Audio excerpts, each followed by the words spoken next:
ராமேஸ்வரம் மீனவர்கள் 7 பேரை இலங்கை கடற்படை சிறைப்பிடித்துச் சென்றுள்ளது.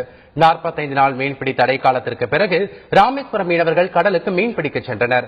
ஜேசு இருதயம் என்பவருக்கு சொந்தமான படகில் 7 பேர் நடுக்கடலில் மீன்பிடித்துக் கொண்டிருந்தனர்.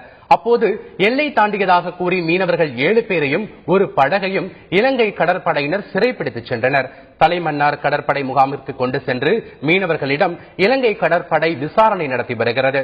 தடை காலத்திற்கு பிறகு மீன்பிடிக்க சென்ற மீனவர்கள் இலங்கை கடற்படையால் சிறைப்பிடிக்கப்பட்ட சம்பவம் மீனவர்கள் மத்தியில் அதிர்ச்சியை ஏற்படுத்தியுள்ளது.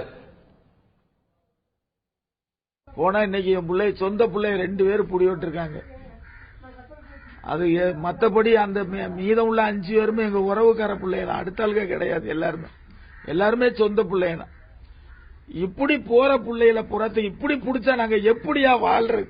இந்த மீனவன் வாழணுமா சாகணுமா? எங்களுக்கு இந்த 1 வருஷ காலமா 99 படகு, இன்னைக்கு என் படகோட சேர்த்து 100 படகு. இந்த மீனவனை நாங்க எங்க போய் பொழைக்க முடியும்?